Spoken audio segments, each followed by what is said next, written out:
दोस्तों बहुत बहुत स्वागत है आप सभी का एक बार फिर से। जी हाँ दोस्तों, आज पूरे दिन की कई महत्वपूर्ण और बड़ी खबरें निकलकर सामने आ रही हैं। जानेंगे सभी खबरों को विस्तार से। तो दोस्तों, खबरों में आगे बढ़ने से पहले वीडियो को एक प्यार भरा लाइक जरूर कर दें और ताजा खबरों को जानने के लिए चैनल को सब्सक्राइब भी जरूर कर लें। तो देखते हैं पहली बड़ी खबर क्या निकल कर आ रही है।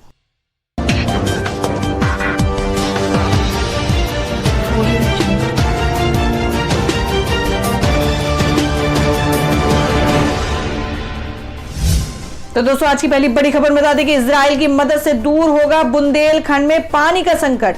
यूपी की योगी सरकार ने की बड़ी डील। जी आपको बता दें कि उत्तर प्रदेश यूपी देश का सबसे बड़ा राज्य और यहाँ के बुंदेलखंड क्षेत्र में पानी का संकट जग जाहिर है और अब इस संकट को सुलझाने के लिए भारत का वह साथी मदद करने को आगे आया है जो अब तक देश की सुरक्षा में सबसे बड़ा योगदान करता है। आपको बता दें, इजराइल ने यूपी के साथ एक समझौता किया है जिसके बाद बुंदेलखंड के लोगों को पानी की कमी नहीं होगी। गुरुवार को इजराइल और उत्तर प्रदेश सरकार के बीच इसे लेकर एक डील हुई है और यूपी के कृषि उत्पादन आयुक्त आलोक सिन्हा और भारत में इजराइल के राजदूत रॉन माल्का ने अपनी सरकारों की तरफ से समझौते पर साइन किए हैं और इस एग्रीमेंट को India Israel Bundelkhand water project नाम दिया गया है। इसमें 3 चरण हैं जिनके जरिए मदद मिलेगी। जल संरक्षण, पानी को सही तरह से एक जगह से दूसरी जगह ले जाना और खेती के लिए आधुनिक तरीकों के जरिए पानी का प्रयोग करना। 3 पॉइंट्स की मदद से संकट को सुलझाया जाएगा। आलोक सिन्हा ने कहा कि हमने उस दिन पर यह प्रोजेक्ट साइन किया है जब इजराइल में इंडिया डे मनाया जा रहा है। इस प्रोजेक्ट के लिए देश में 28 जिलों को चुना गया है जिसमें से 2 उत्तर प्रदेश की है। और वहीं अगली खबर में बता दें जिसमें योगी सरकार ने दी लॉकडाउन में कुछ और राहत। जाने शनिवार और रविवार को कौन सी दुकानें खुलेंगी। जी आपको बता दें कि प्रदेश सरकार ने शनिवार और रविवार को लॉकडाउन में भी राज्य में खाद, बीज व कीटनाशक आदि की थोक व फुटकर दुकानें खुली रखने के आदेश जारी किए हैं और इस बाबत अपर मुख्य सचिव देवेश चतुर्वेदी ने एक शासनादेश जारी किया। सभी मंडलायुक्तों, जिलाधिकारियों और वरिष्ठ पुलिस अधीक्षक व पुलिस अधीक्षकों को जारी इस आदेश में कहा गया है कि शुक्रवार रात 10 बजे से सोमवार की सुबह 5 बजे तक लागू किए जाने वाले लॉकडाउन में भी खाद, बीज व कीटनाशक आदि की दुकानें खुली रहेंगी। आदेश में कहा गया है कि इस समय प्रदेश में अच्छी बारिश होने की वजह से खरीफ की फसलों की बुवाई रोपाई ज्यादा होने की वजह से किसानों के बीच खाद, बीज, कीटनाशक की मांग बढ़ गई है। प्रदेश में खाद, बीज व कीटनाशकों की पर्याप्त उपलब्धता है। आज की जो पहली बड़ी खबर निकल कर आ रही है आपको बता दें, जान लेते हैं क्या है देश भर में कोरोना संक्रमण के ताजा हालात। देश में कोरोना मामले 29 लाख के पार और करीब 55,000 लोगों की गई जाने। 24 घंटे में आए 68,898 नए मामले।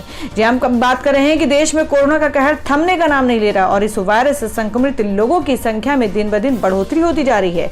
देश में इस वायरस से संक्रमितों की संख्या 28,35,000 के पार पहुंच चुकी है। कोविड-19 इंडियन ऑर्गेनाइजेशन के मुताबिक देश में कोरोना के अब तक के 29,04,329 केस दर्ज हो चुके हैं जिनमें से 21,57,941 लोग ठीक हो चुके हैं। हालांकि इनमें से 54,975 लोगों की जान जा चुकी है। देश में अभी तक के 6,90,884 एक्टिव केस हैं। और वहीं अगली खबर बता दें कि चीन ने पाकिस्तान को $2 बिलियन देने से मना किया। कहा हमें कर्ज के बदले चाहिए गिलगित बल्टिस्तान। जी आपको बता दें कि पाकिस्तान के विदेश मंत्री शाह महमूद कुरैशी गुरुवार रात चीन के राजधानी पहुंचे गए और कुरैशी के दौरे के साथ ही एक बड़ी जानकारी सामने आ रही है। सूत्रों के मुताबिक चीन ने पाकिस्तान को $2 बिलियन का लोन देने से साफ इनकार कर दिया। कुरैशी ऐसे समय में चीन पहुंचे हैं जब सऊदी अरब के साथ रिश्ते तल्ख हो चुके हैं और दोनों देशों में तनातनी जारी है। इससे पहले मंगलवार को ही प्रधानमंत्री इमरान खान ने एक इंटरव्यू में कहा है कि पाकिस्तान का भविष्य इसके पुराने साथी चीन से जुड़ा है। चीन से उधार लेकर चुकाया है सऊदी का कर्ज। आपको बता दें पिछले दिनों सऊदी अरब ने पाकिस्तान से अपने $1 बिलियन वापस मांगे और ये रकम सऊदी ने पाकिस्तान को कर्ज के तौर पर दी थी। पाकिस्तान ने चीन से $1 बिलियन उधार लेकर सऊदी अरब का उधार चुकाया था और सूत्रों की माने तो अब $2 बिलियन देने के लिए चीन ने शर्त रख दी है। अगर पाकिस्तान को रकम चाहिए तो फिर उसे गिलगित बल्टिस्तान का कुछ हिस्सा बदले में देना होगा। कुरैशी ने अपने समकक्ष वांग वाई के साथ मीटिंग की है। उनकी मुलाकात राष्ट्रपति शी जिनपिंग से भी होने वाली है। गिलगित बल्टिस्तान पाकिस्तान अधिकृत कश्मीर पीओके का वह हिस्सा है जिस पर भारत अपना दावा जताता है। और वहीं अगली खबर बता दें कि अनिल अंबानी पर चलेगा दिवालिया केस। एसबीआई से लिए 1200 करोड़ के कर्ज का मामला। जी आपको बता दें कि national company law tribunal NCLT ने कारोबारी अनिल अंबानी के खिलाफ दिवालिया केस चलाए जाने की इजाजत दे दी है। भारतीय स्टेट बैंक एसबीआई से लिए 1200 करोड़ रुपए के कर्ज से जुड़े मामले में एनसीएलटी ने अनिल अंबानी के खिलाफ दिवालिया केस को मंजूरी दे दी है। अनिल अंबानी की कंपनी रिलायंस कम्युनिकेशंस, आरकॉम और रिलायंस इंफ्राटेल को एसबीआई ने 2016 में ये कर्ज दिए थे और इसमें अनिल अंबानी गारंटर है। कंपनी की ओर से कर्ज ना चुकाए जाने के बाद अनिल के खिलाफ दिवालिया केस की इजाजत के लिए एसबीआई ने नेशनल कंपनी लॉ ट्रिब्यूनल का दरवाजा खटखटाया था। मामले में सुनवाई पूरी होने के बाद 30 जून को एनसीएलटी ने एसबीआई की याचिका पर अपना फैसला सुरक्षित रख लिया था। और वही अगली खबर निकल कर आ रही है, दिलीप कुमार के छोटे भाई असलम खान का निधन, दूसरे भाई एहसान खान की हालत गंभीर। जी हां, हम बात कर रहे हैं कि बॉलीवुड के दिग्गज अभिनेता दिलीप कुमार के छोटे भाई असलम खान का शुक्रवार सुबह निधन हो गया है। उन्हें मधुमेह, उच्च रक्तचाप और इस्केमिक दिल की बीमारी थी। इसके साथ ही वह कोरोना वायरस से पॉजिटिव पाए गए थे और इस बात की जानकारी मुंबई के लीलावती अस्पताल ने दी है। आपको बता दें, असलम खान के अलावा अभिनेता के और भाई एहसान खान भी कोरोना संक्रमित पाए गए थे। उनकी हालत इस वक्त गंभीर बनी हुई है और उन्हें वेंटिलेटर सपोर्ट पर रखा गया है। दिलीप कुमार के दोनों भाइयों एहसान खान और असलम खान को बीते हफ्ते लीलावती अस्पताल में भर्ती कराया गया था। दोनों ही कोरोना वायरस यानी कोविड-19 से संक्रमित पाए गए थे। और वहीं अगली खबर निकल कर आ रही कि हरियाणा में जरूरी सेवाओं को छोड़कर हर शनिवार और रविवार को सभी दुकानें और दफ्तर रहेंगे बंद। जी आपको बता दें कि हरियाणा के गृह और स्वास्थ्य मंत्री अनिल विज ने शुक्रवार को कहा कि कोविड-19 के बढ़ते मामलों के मद्देनजर आवश्यक सेवाओं को छोड़कर सभी दुकानें और दफ्तर प्रत्येक शनिवार और रविवार को बंद रहेंगे। विज ने एक ट्वीट में कहा कि कोविड-19 के कारण हरियाणा में प्रत्येक शनिवार और रविवार को आवश्यक वस्तुओं व सेवाओं को छोड़कर सभी कार्यालय और दुकानें बंद रहेंगी। उन्होंने बाद में पीटीआई को बताया कि बीते कुछ दिनों के दौरान कोविड-19 के मामलों में अचानक इजाफा होने के बाद ये फैसला लिया गया है। विज ने कहा कि हमने ये फैसला लिया क्योंकि मामलों में अचानक तेजी आई है। मंत्री ने कहा कि राज्य में आवश्यक सेवाओं से जुड़ी दुकानें और दफ्तरों को छोड़कर अन्य सभी दफ्तर और दुकानें इस संदर्भ में अगले आदेश तक प्रत्येक शनिवार और रविवार को बंद रहेंगे।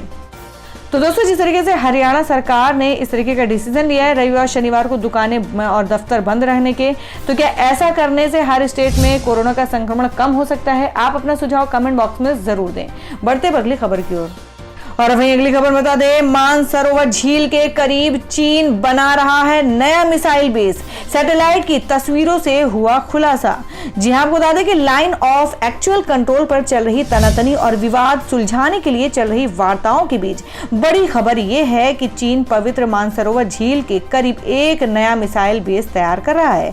जमीन से हवा में मार करने वाली इस मिसाइल बेस के करीब ही चीन ने कुछ नया निर्माण कार्य भी किया है जो सैनिकों के बैरक हो सकते हैं। सैटेलाइट तस्वीरों से इस बात का खुलासा हुआ है। मानसरोवर झील भारत, चीन, नेपाल के विवादित ट्राई जंक्शन लिपुलेख के बेहद करीब है, जहां चीन लगातार अपने सैनिकों की तादाद बढ़ा रहा है। ओपन सोर्स इंटेलिजेंस डेटसर्फ ने सैटेलाइट तस्वीरों से इस बात का खुलासा किया है कि तिब्बत में कैलाश पर्वत से सटी मानसरोवर झील के बेहद करीब चीन ने सरफेस टू एयर यानी सैम जमीन से हवा में मार करने वाली मिसाइलों का एक बेस तैयार कर रहा है। तो दोस्तों, खबरों में आगे बढ़ने से पहले जान लेते हैं आज के माइंड क्विज के सवाल को। आज का सवाल आपको बताना है कि रूस की राजधानी कहाँ है। इसका जवाब आपको वीडियो के नीचे कमेंट बॉक्स में देना है और सही जवाब देने वाले को रैंडमली सिलेक्ट किया जाएगा और वो जीत सकते एक बम्पर पुरस्कार। बढ़ते हैं अगली खबर की ओर। और अब वही अगली खबर में आपको बता दें कि कोरोना काल में नौकरी गंवाने वाले छोटे कर्मचारियों को मिलेगा 3 महीने के वेतन का 50% पैसा।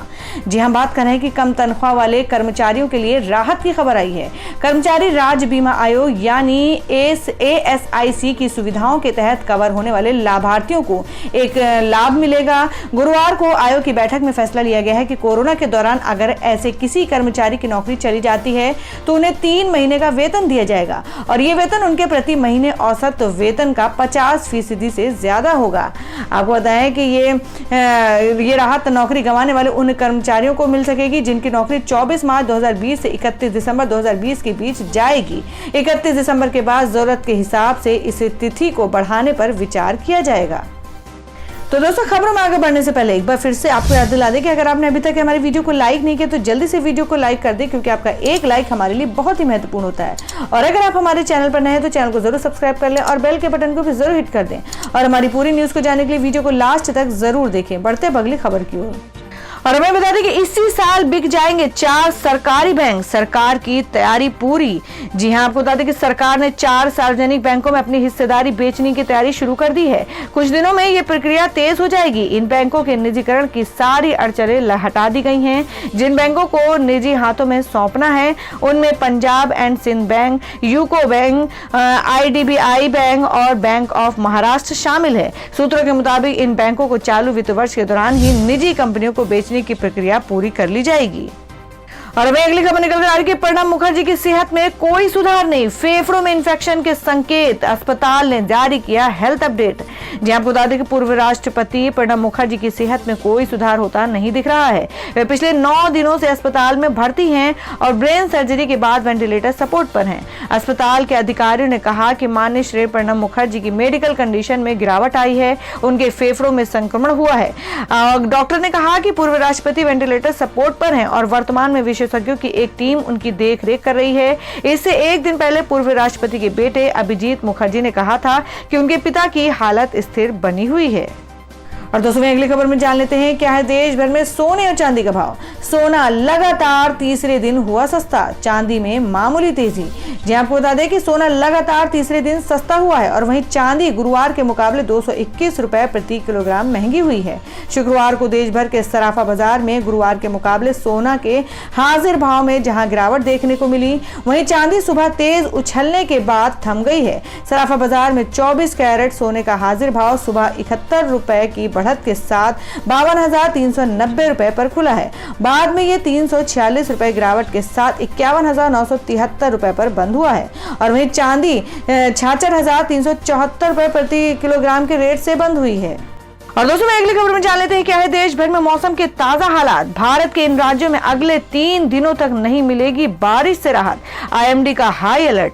जी हम बात करें कि साल 2020 को आपदाताओं का साल कहा जाए तो गलत नहीं होगा। अभी 7 महीने ही बीते हैं और देश भर में कई प्राकृतिक आपदाओं ने राज्य और केंद्र सरकार की मुश्किलें बढ़ा दी हैं। पहले से ही कोरोना वायरस संकट से जूझ रहे भारत में पहले चक्रवाती तूफान की दस्तक और अब मानसून के चलते कई इलाके बाढ़ के पानी में डूबे हुए हैं। और इस बीच मौसम विभाग ने भारत के कई राज्यों में भारी बारिश का अलर्ट जारी किया है। भारतीय मौसम विभाग द्वारा जारी बयान में ऐसी संभावनाएं जताई गई हैं कि आने वाले 3 दिनों में उत्तर और मध्य भारत के कई राज्यों में गरज के साथ भारी वर्षा होगी। तो दोस्तों, ये थी अब तक की सभी बड़ी खबरों की अपडेट्स। टुडे ब्रेकिंग न्यूज और लेटेस्ट खबरों को देखने के लिए हमारे चैनल को सब्सक्राइब जरूर कर लें, वीडियो को लाइक और शेयर भी जरूर कर दें अपने दोस्तों और रिलेटिव्स के साथ। तो दोस्तों, फिर मिलेंगे काम की खबरों और सरकारी योजनाओं की एक और नई वीडियो के साथ। तब तक के लिए धन्यवाद दोस्तों।